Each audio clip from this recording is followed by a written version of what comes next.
Dan Aykroyd. He's progressive. He's beautiful. He's thoughtful. He's intelligent. He's powerful. He's positive. He is Stephen Cuoco on Power 98.5 Satellite Radio.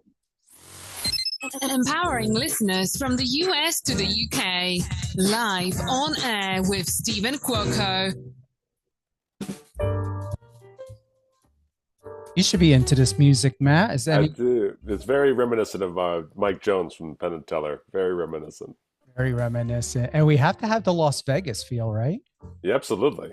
Let's do it. To everyone who's listening to Live on Air with Stephen Cuoco on Power 98.5 Satellite Radio, all the latest and greatest and more, power985.com. Download the app, tune in on Alexa. We are available for free, so don't hesitate to connect and be part of the family. And if you happen to be an independent artist, we are looking for new music. We just uploaded, I believe, about 115 new tracks of independent artists. You may not, you may, but you most likely aren't. Probably hearing on the commercial, the commercialized, hijacked corporate radio stations that should be playing your music. But either way, we're going to be playing your music. So you can head over to your email and send us something to contact@power985.com or power98.5radio@gmail.com. We've got with me and all of us today, a very special guest. We've got Mr. Matt Donnelly. He's known as the Mind Noodler. That's right. Comedy, magic, and pure entertainment. And you're going to be in Easton, Pennsylvania coming up on March 20th. 20th already. Yeah. Or 21st, March 21st. 21st. We got to get our photo op in before I leave for San Francisco. Yeah. Come on by. I'm serious. Like, theater. Yeah, I'm serious. Like, I don't, whatever works for you coming over to the theater, whatever, I'll slap on something. We usually load into a theater all day. So we're usually just, going queue to queue and stuff like that. But there's usually lots of time to grab a photo for sure. So, because I'm not in all the show. I'm part of a lineup of four comedy magicians. So plenty of time to grab a photo. I think I saw the poster of that, but why aren't you on the poster of it over there at the theater? I am on the poster. I guess it just looks so different. Yeah. I'm the confused one looking at the card in midair. Well, they need to put it up outside because it's not outside yet because I walked over there yesterday. I'll make sure I'll send minions over there to just put just my face all over the theater. Just stickers of my face all over there. Is it the first time you're going to be in Easton? Yes. First time playing Easton, PA. Very excited. The show's selling pretty well. And so, yeah. It looks like it's going to be a really fun time. Plus, I'm sticking around because we'll get into it probably, but I used to do improv. And so an improv buddy lives about 20 minutes away. So I'm staying in town and doing an improv show the next night at Bethlehem, PA. Yeah, so doing an improv show as well. So it's going to be a fun weekend for me. Are you going to be over at the Eastonian? For the improv show? No, for when you're here in Easton. Are you just coming in and then going straight to Bethlehem? I'll probably stay the night there somewhere, wherever they put me up. Yeah. Probably be the Eastonian. You'll like it. You'll be at the other end of Easton, but it'll be in walking distance. All right. Yeah. You may be down by the Free Bridge, but there's a nice cafe down there. What's that? I was like, I hope this all makes sense to your listeners because I'm just taking your word for it. Yeah. If it doesn't, it will. We've got local listeners here in Pennsylvania and Jersey. Well, I mean, we're a New York station. Well, New York and Manchester, UK, but international. So nice. Yeah, this isn't just local radio. You think I would do that to you, Matt, by just putting you on local radio? I'm just, I'm not going to be able to remember all these tips is all I'm saying. The cafe is and the walking distance. I'm not going to figure it out. If you need any help, you got my number. I'll text you. I appreciate it. Once again, we've got Mr. Matt Donnelly, the Mind Noodler, comedy, magic, and pure entertainment. Do you want to drop your Instagram at all? And we can drop it afterwards as well. But do you feel like dropping? Sure. I'm at Mind Noodler, M-I-N-D, noodle with an R at the end. It's making fun of the actual fishing form of noodling for my sake. When I started, I was more of a blue collar kind of rugged entertainment person, and I wore overalls and stuff. Did you? For my first few years doing magic, I performed in overalls, and so I liked doing the Mind Noodler thing. And then it just stuck. I evolved. Now I perform the opposite way. I perform in a tuxedo, uh, but I still use a lot of like I use like a giant fishing pole in my show, duck calls, all kinds of stuff. And so now with the tuxedo, it just looks like I'm being super weird. But I still have all the same rugged props. But now I perform in tux. It works. Your photos Yeah. look incredible. Well, thank you. Very incredible.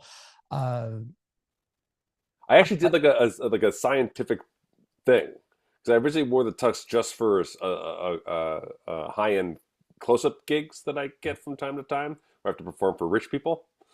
And then I did. There's this venue called the Magic Castle in Los Angeles, and it's a big magic venue. And when you're there, there's 7 different stages in there, and you go all over the place. And it's invite only, and it's this really prestigious magic venue in LA.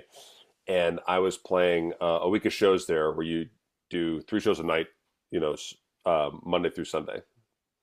And so I did, one night in overalls, one night in a tuxedo, one night in overalls, another night in a tuxedo, one night, and I just did a total science on what was working better. And people were laughing so much harder at my stuff when I was in a tux than when I was in overalls, and it was really strange. And so I switched then at that moment.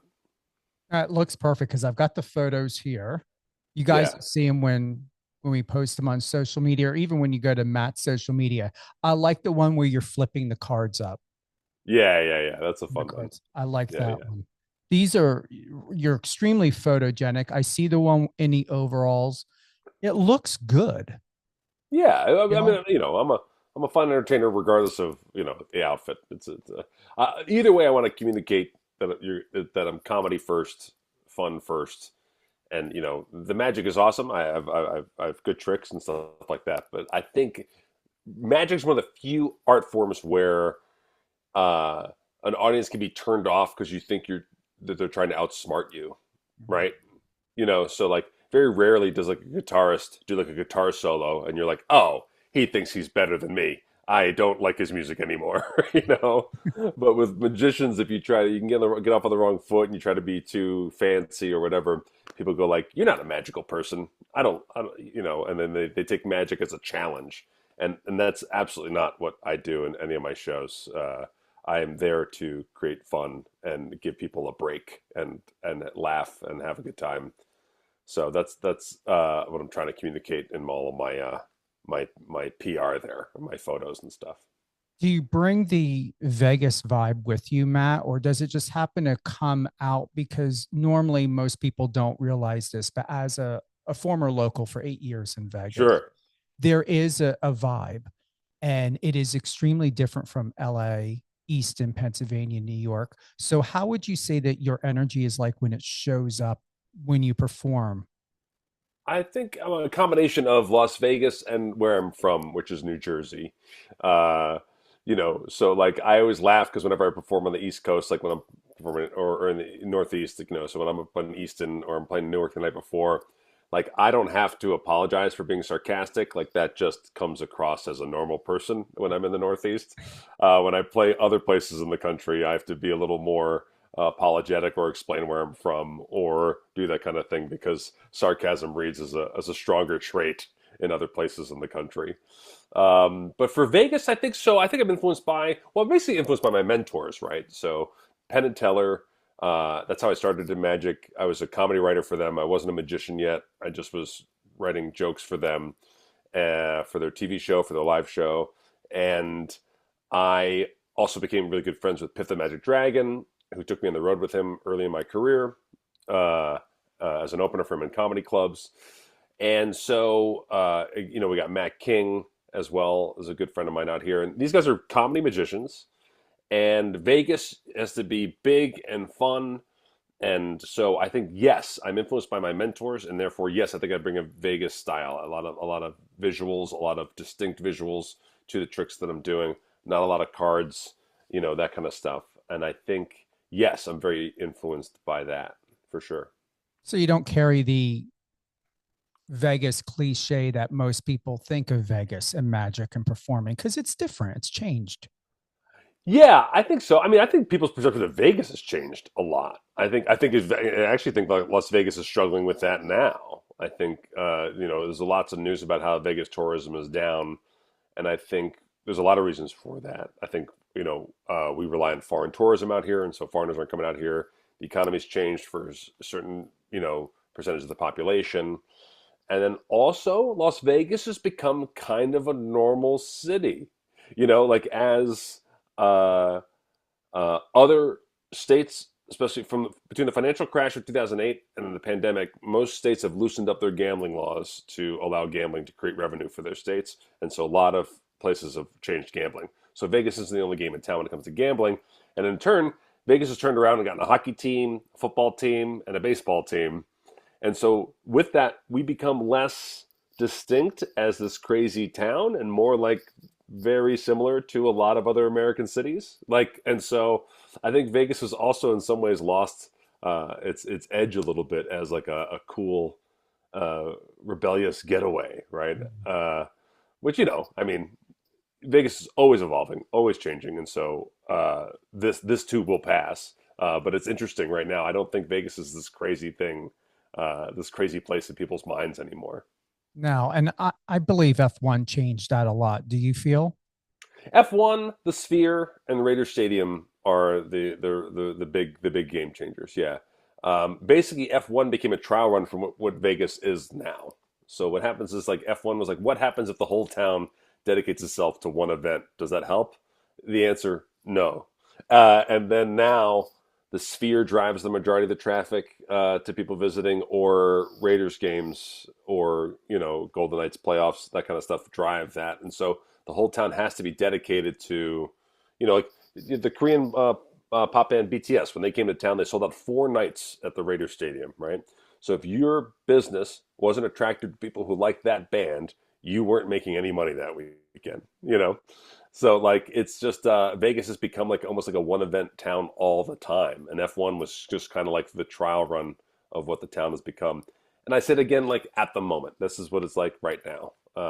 Vegas has changed so much. I moved here in 2008. It changes all the time. So, but right now it's strange. Right now it is really strange because all the businesses have to cater to whatever the particular event is. So if you run a restaurant or your Penn and Teller or your Cirque du Soleil, you're now the second activity that people may or may not do while they're in town.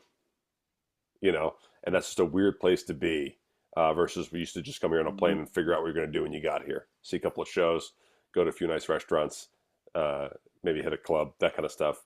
That kind of mentality is not really what's happening in town. People are here to do one thing, and they'll maybe sneak in a couple other things on their way out. Oh, they're money conscious too. Well, yeah, I guess that's the other weird thing that I think we're going to see Vegas adjust to sooner rather than later. But as my brother said so eloquently, that Vegas has become the Spirit Airlines of cities, where like wherever you go, you're just charged randomly for stuff, and you're like, "What the hell am I being charged for now?" That is true. Let them know that is true.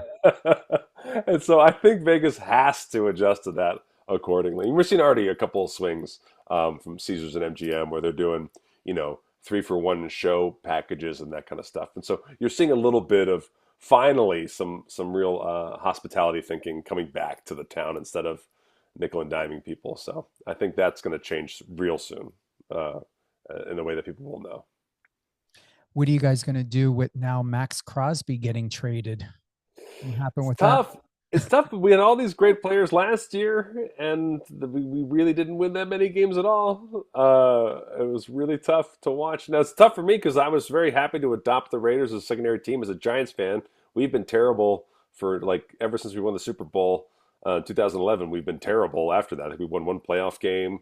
We've had, like, 2 winning seasons. And by winning seasons, like 9 and 8. Like, we really have not been good at football for a very long time. And you know what? As someone who was alive for when we beat the undefeated Patriots, I'll take it. If we sold our soul, if it was 20 years of terrible seasons after you beat the undefeated Patriots, I will take it. It was amazing.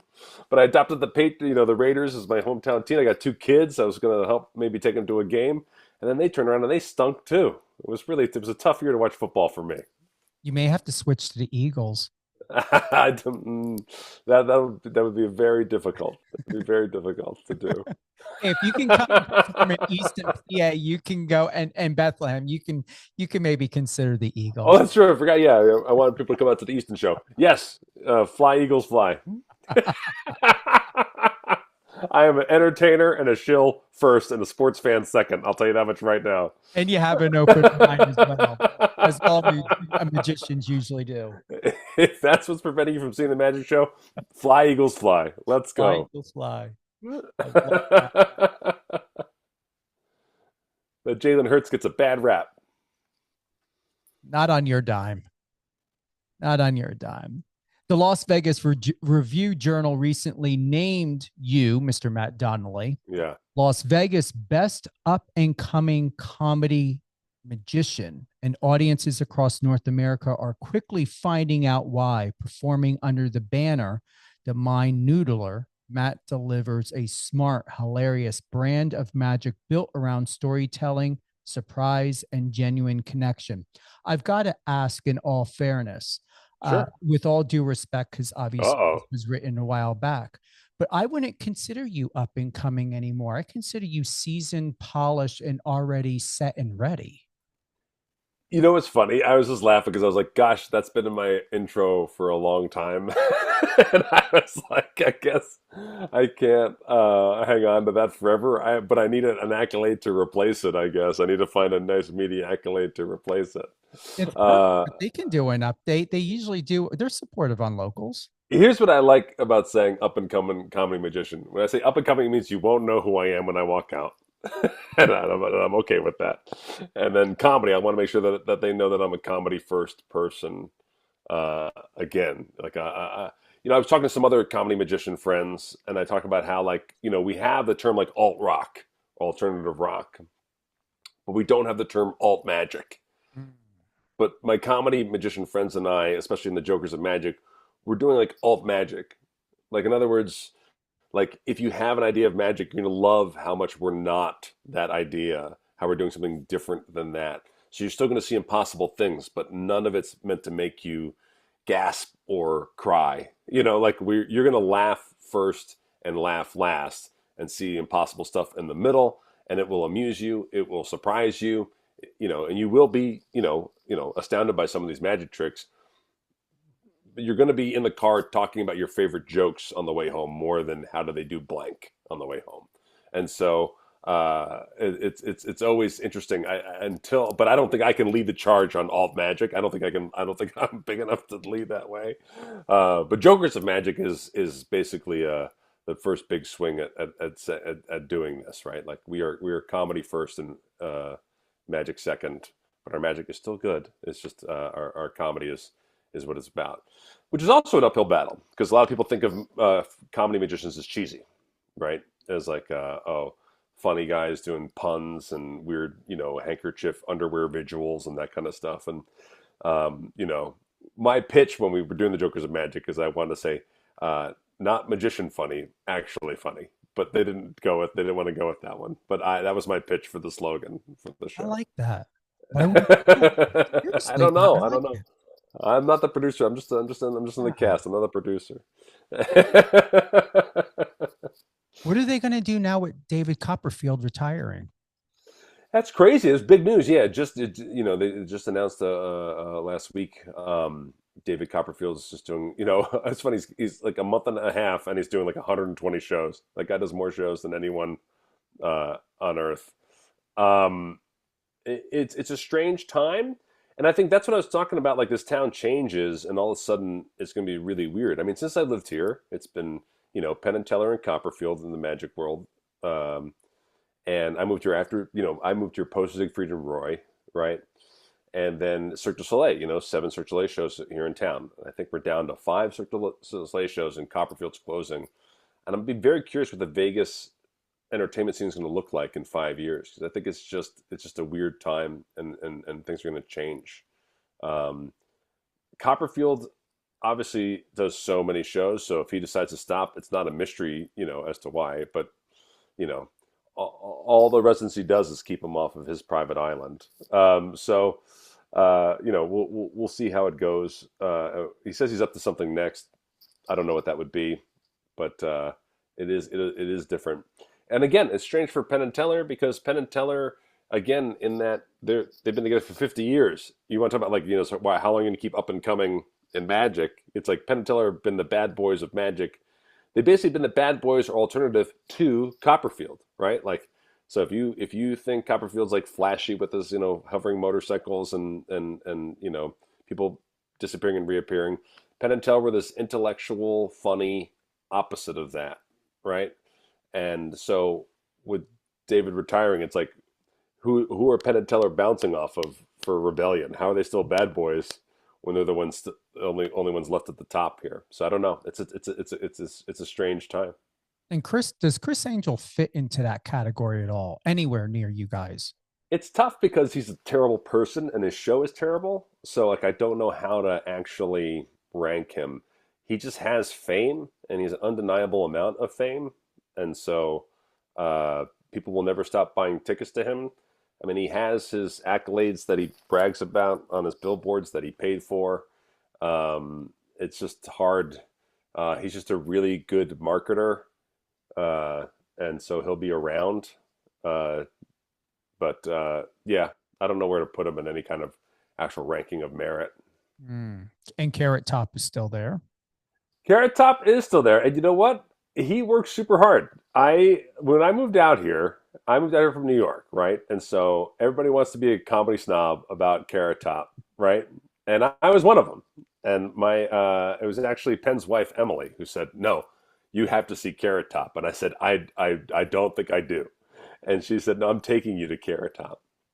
And I went to a show and it is hysterical. And then I started doing the same thing. So all my friends from the New York comedy scene and the LA comedy scene, when they come visit me, I would be like, hey, we should go see Carrot Top. And they would be like, I don't want to see a prop comic or whatever. And they would come and he would be hysterical and we'd all be laughing like crazy. And what's amazing is he changes up his show all the time. He is constantly writing new material and new stuff for like whatever the modern news stories are. He's very, very he's a very hardworking, very funny guy. And so sure, he's still the punchline for if you want to make fun of a comedian or something like that. But I love his show and I think he's so funny. I agree with you. I appreciate him. And yeah, he took me by surprise. Yeah, he really did. Yeah. That's it. He surprised everybody because if you think you know comedy, then you want to look down on him. And if you ever meet him, he'll make you feel like you're making fun of him too. He'll make you feel like you're talking down to him. He's surprisingly a very low status interactor, and it's shocking. It kind of takes you off guard. But yeah, he's a good guy. Any plans to pair up with anyone at all, or Penn and Teller? Have you ever met them? Consider doing a skit with them? Well, both of my appearances on Fool Us, I involved Penn and Teller in my act, and so I did. Those are two things I'm very proud of: is bringing them up on stage and getting to be on stage with them. Those are things I'll cherish the rest of my life. I'm also in their master class. One of the chapters is on them teaching me how to do a trick in their master class. So I've gotten to share the stage with them a few times, and that'll always be some of my greatest accomplishments. One of the coolest things I did was we did a tour called Penn and Teller Present the Foolers, and then we covered their tricks. So I got to play either Penn or Teller's part in a few of their iconic routines, and that was amazing. I'd say the biggest challenge of that one was nail gun.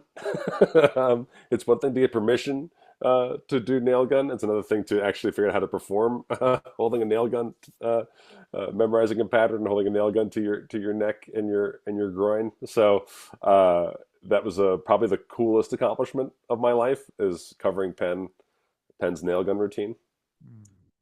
But yeah, I come from an improv background. I was an improv comedy guy in New York at Price's Brigade and People's Improv Theater, and even back in Chicago City Limits, back when they were off Broadway. I studied there, and so I like doing stuff as a group, right? And so these larger tours, like the Jokers of Magic, are so fun for me because I get to share the stage with people and have fun with people. Yeah, I enjoy doing team stuff. I don't know if I'll ever officially have a magic partner. I don't know how that would work, but doing these larger tours and larger lineups is super fun. I think you ought to reach out to, this is something that popped in my head or came to me, is the Practical Jokers. For some reason, I like Brian Quinn stands out. I have a feeling like you and him doing something. I used to Seriously, an get I used to, episode. they were around the People's Improv Theater, the Tenderloins. They were around the People's Improv Theater when I was in New York, and Okay. uh, they were very funny then. They're very funny now. And I used to get compared to Quinn a lot facially. Mm-hmm. We both got big Irish mugs, so yeah. But those guys are super funny. I mean, I've definitely done routines where I'll bring people up and we'll do comedy as part of a magic trick and that kind of stuff. So the I'm open to collaboration, I guess is what I'm saying, Stephen. I'm a collaborator by nature, and so I'm down for any project. Have you ever been offered a show, TV show, reality show, anything? No, gosh, I tried hard. No. I always say you don't start doing magic at 39 years old because everything went right in your life, you know? And so in New York, I was on commercials, I was doing independent films, small parts on TV shows, and, doing my best to try to climb that ladder. But it never broke for me the way it did for my friends. I had friends go on to either write for late night television or be on Saturday Night Live or, go off and do their own TV shows. Yeah, a lot of my friends that I performed with in New York are very, very successful people. And it just never broke that way for me. And that's just the way show business works. I'm very happy now, being a successful magician and married with my two children out in Las Vegas is lovely, so I wouldn't change a thing. Uh, once the kids are born, you don't, once the kids are born, you smash that time machine. So that's the way it goes for me. So Are they still young? How old are they? right now I have 12 and 10. Wow, they are young. They still Wow. like me and they still laugh at my jokes. So I got like maybe a year or two left of that, and then we'll see what happens after that. When you think about how you were raised Yeah. and now being a dad, is there a huge difference from your role model or role models to how you are as a father? Wow, well, that's certainly a deep question. I'm very lucky, first and foremost, that I had an amazing father. My mother died when I was 5, and so he really had to pick up a lot of slack. I kind of used to always wonder like who he'd be if he was just a regular suburban New Jersey dad, uh, but we'll never know. And so he stepped up and he raised my brothers and I, and did just an awesome job. And so I really admire him and still emulate him and still talk to him about stuff. So I'd say first and foremost, I just have to say I'm super lucky that I have a great dad, and I still talk to him, and he's helped me numerous times along the way. I'm one of 6 kids, and I remember after my first kid was born, and I saw what my wife went through and everything. I just called him and I said, "Why would you do this more than once? Why would you do this again? How would you go through this so many times? This is a nightmare. This is crazy. I can't believe this is how we all end up on the earth. This is so weird." Because So you're different than him. I mean, you're lucky. yeah, Yeah, you're lucky. yeah.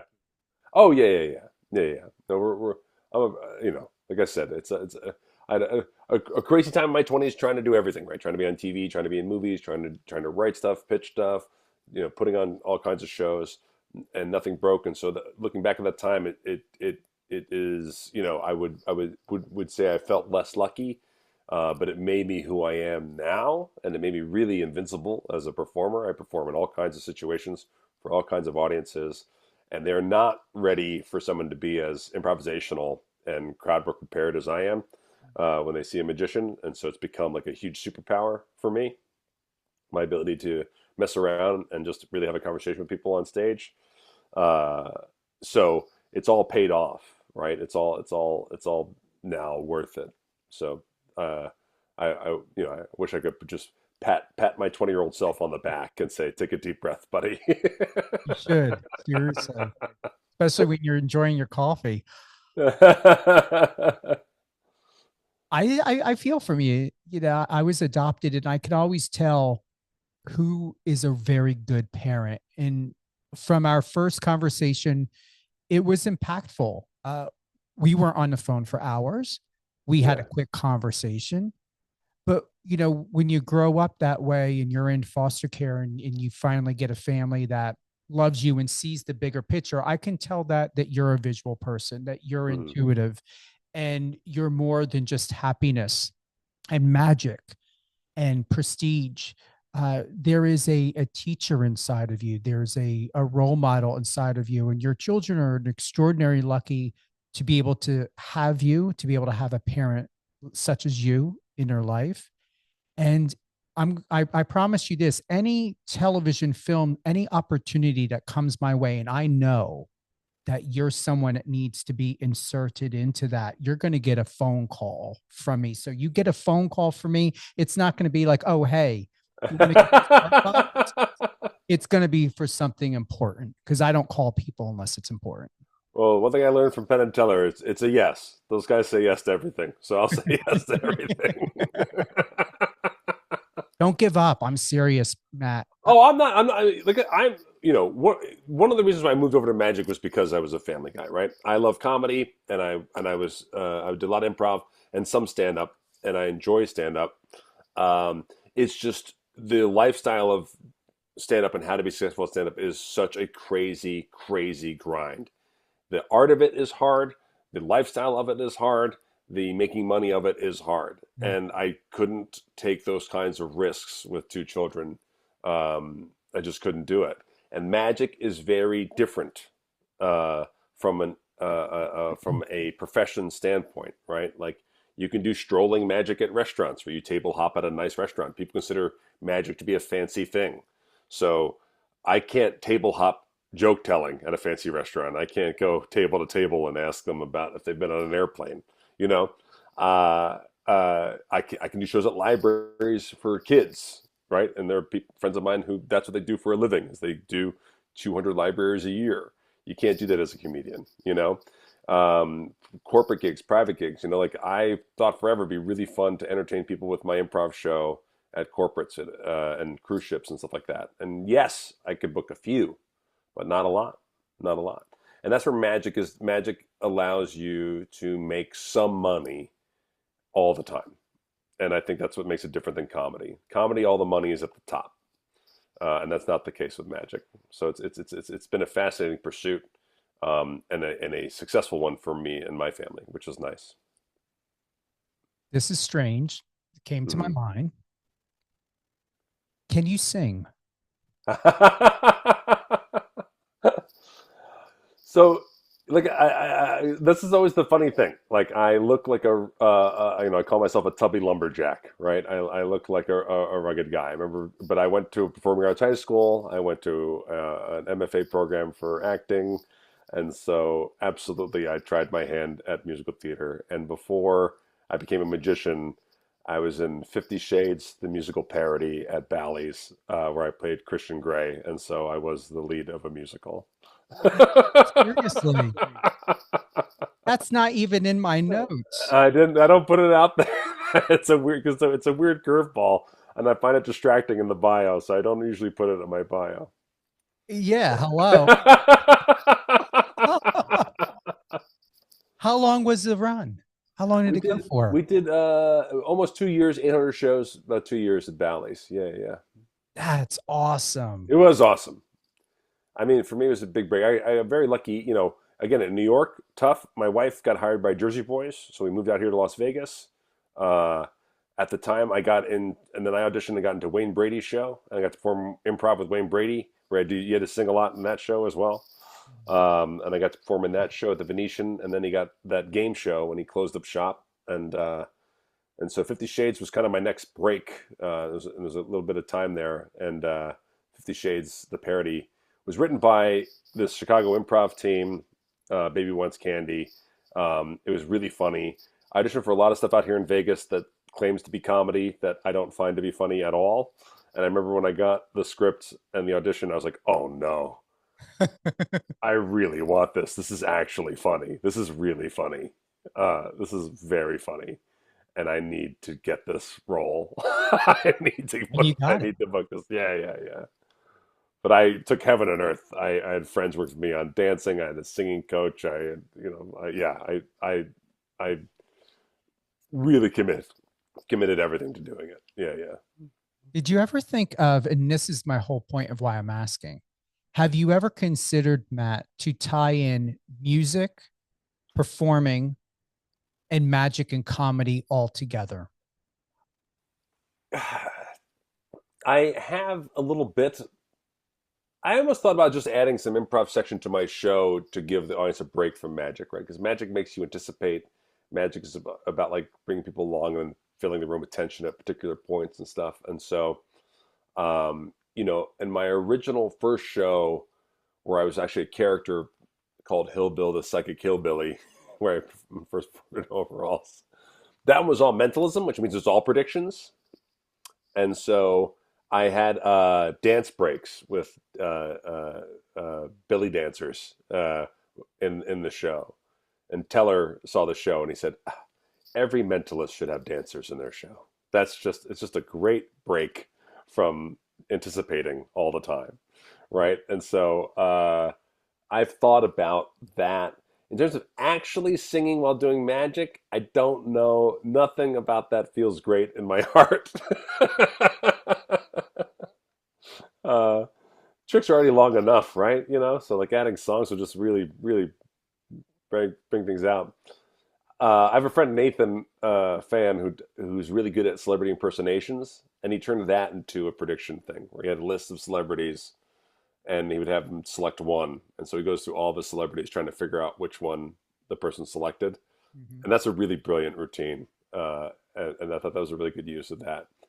Um, I did one time for a run at the castle. We were going to do a bit with my buddy Nick, who also had improv background. We were going to try to do a card trick where the audience member is our arms.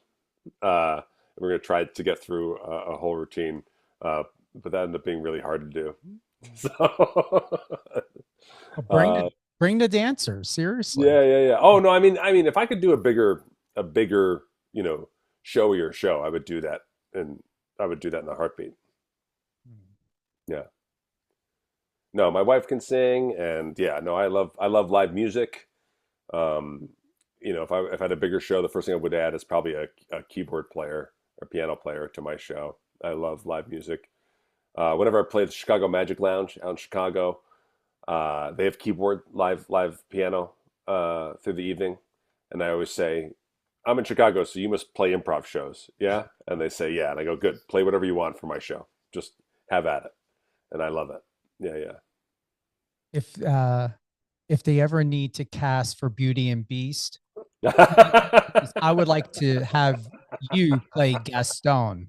Oh, that would be You're fun. perfect. Yeah, those roles are great because there's no ceiling on those. No. I got to play Bottom in Midsummer Night's Dream. That was one where it's like there's no when you're trying to be an overzealous, ambitious actor, which is what that character is. There's no ceiling. There's nothing too over the top because of someone who's desperate for attention and wants it. The character just wants to be recognized as a star. That's just a very fun comedic energy to play. Yeah, And yeah, you're that. And you yeah, are a yeah. star. Well, thank you. This went by fast. We're going on like what, 45 minutes? Yeah, if it's too much, I can shut up. No, not at all. Is there anything that you want to be able to let the audience know, the viewers know, that I haven't asked you that's important to you? Oh gosh, I don't know. I mean, I would say, you spoke so deeply about like, beyond just being funny. I do, you know, outside of magic, I do podcasts, right? And I have Matt and Matt's Ice Cream Social. I'm co-host of Penn Jillette's podcast, Penn Sunday School, and one thing that taught me was that being, like this show, being in people's ears is really important. It's an important role, right? And so, when you're spending time with people in their car or walking their dog or at the gym or washing dishes, whatever, like that's a very different space. And to be part of that space matters. And I considered it, and do consider it to this day, a service, right? Keeping people company, making them feel like they're hanging out with friends matters. And so I take that with me to my shows, right? I think life is hard for a lot of people for a lot of reasons. If they're spending money to be in a theater with me, I want to make sure that they just have like a really great time and just taking a total break from the stresses of life. So there'll be zero political satire. There'll be zero, reminding, whatever. It is all silly, self-deprecating. I don't make audience members look bad. I don't try to make them feel bad. I don't try to win any kind of interactions at their expense. I am experienced enough where I want it to be, when it comes to being the butt of a joke, I want me to be the butt of the joke. And I want the audience to just actually have an hour of a complete timeout from the stresses of their lives. You're the perfect person for that and to do that. Thank you, Steve. That's very kind of you. I appreciate it. Easton, Pennsylvania, 23rd of March at the State Theater, statetheater.org. 21st, yeah. Or 21st, I'm sorry. Yeah. 21st. No, it's okay. Yeah, Saturday. Saturday 21st. Statetheater.org. And what else do you want to add to that? I'll just say, like, we'll be adding more dates to the Jokers of Magic lineup. So just, check out that website. And then for my individual shows where I'm out and about, I just announce all that on my Instagram page. So when I do smaller theaters, like I'll be playing, Philadelphia and Maryland in July and that kind of stuff. So all that's always on my Mind Noodler Instagram. And you're coming out here, but leaving to go back to Vegas, but then you're coming back out here again. Yeah, I go out to the Northeast a lot. People like me there. They book me there. It's what works. So I like to play all the other places in the country too. I just happen to be popular in the Northeast. Or we got to find you now a television show, a reality show, or some sort of show or commercial. Yeah, I'll take it. I'll take it. You know what? State Farm. I can be a State Farm guy. Yeah. I kind of look like that infomercial guy a little bit too. So maybe, I could maybe just sell some late night products or something. There's a lot you can do, and I feel it. I believe it. I see it. Everything that's led you up to where you're at now, Matt. Yeah. It's not getting you ready. You're already ready for television and film and all of these things. It's about the timing. And I feel and believe that when you step into it, onto the set, in the filming, I believe what it really needs to reflect is why the timing is important. As I'm processing what I'm feeling and interpreting right now, is that it needs to make sense why you stepped away from your family, your children, in order to do it, because you're someone, what I feel, is not going to tolerate or allow yourself to be in a position to regret sacrificing life and its quality with your family just for a quick laugh. That makes sense. I hear that. It almost felt like a little bit of a challenge, Steve. That felt like you were challenging me a little bit on that one, which is also interesting. So I both will take the compliment and the challenge of what you just said. Because it makes a difference when children are older to be able to briefly step away than when they're younger. Yeah, I mean that's it, and it is one of the things where, like, all the things that are happening now, I do wish I happened before I had kids, and I do wish I was home more, that kind of stuff. But everybody is always playing that balance, and also when I am home, like I'm home, so I'm there for everything, right? I'm there for every school pickup, practice, and that kind of stuff. So I get to spend a lot more of the actual quality time in shorter bursts than people who work office jobs or things like that. So I'm still fortunate in other ways, but everyone's always working out that balance, right? And also they're at the perfect age to where they understand just by a conversation. It's not like 4, 5, 6, 7 years Right, old. where they just cry and Dad's got to go to yeah, work. yeah. But as I joke with my friend Kurt Bronneler, who's a big stand-up, and we were joking about having kids. We used to do improv together, and I was like, we start losing all of our friends, and we start shutting everyone out of our lives to just focus all on our kids, and they start to become these awesome people that you love to joke around with, and then they get friends, and they just want to spend time with their friends and not their family. And you're like, wait, I got rid of all of my friends for you, but now you're turning around and taking all these friends, and now I'm left with nobody. And so it's a tough battle with the kids. It's tough. You're doing well, and I feel the balance, and that's why I felt to say that. Not that you needed reminding of it. It's just that it just feels good to just say, if it's anywhere within your mind, that, briefly stepping away, your kids are at a perfect age to have a nice, youthful yet young adult conversation, to have that respect. Because as someone who had parents that couldn't be there, a mom who was a nurse and my dad was in the military, we did not have these conversations. I understood Right. it, but no one really sat down to say, or to remind me, Stephen, you're important enough for us to have this conversation of why we have to be gone for so long to work to make money. It's just that, we're going to work today. You're going to stay home and cook dinner for yourself, or dinner's made, just heat it in a microwave for 3 minutes. I'm being serious. I know. And it's so tough. And I think it is, I guess, in my value system to want to be more than that, for sure. And you are. Appreciate it. Any closing thoughts? No, I mean, this was deeper than the average interview that I do, and that's okay with me. I don't mind it. It was very fun talking to you, and I'm thrilled you reached out. This was great. I'd like to do it again. Let's not make this a one-hit wonder. No problem. I love talking to you. So yeah, let's do it again. Easton, Pennsylvania, State Theater, statetheater.org. Get your tickets.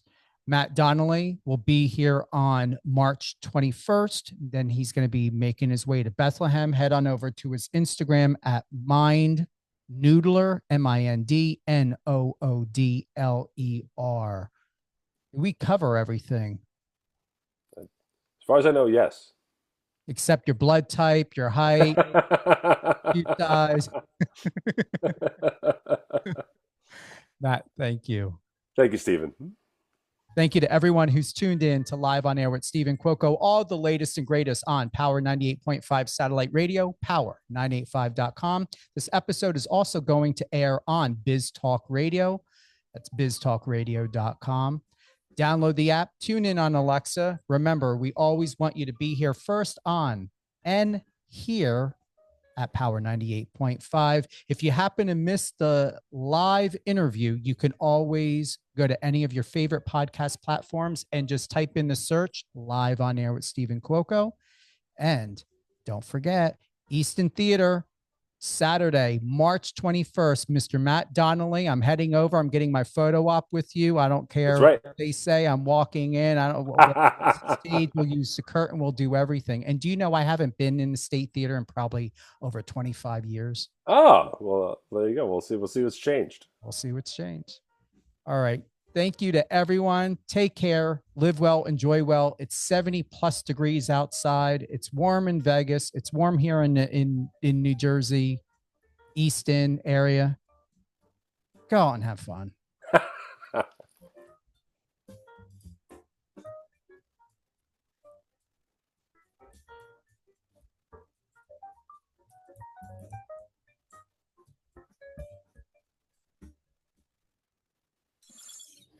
On your socials and let's connect.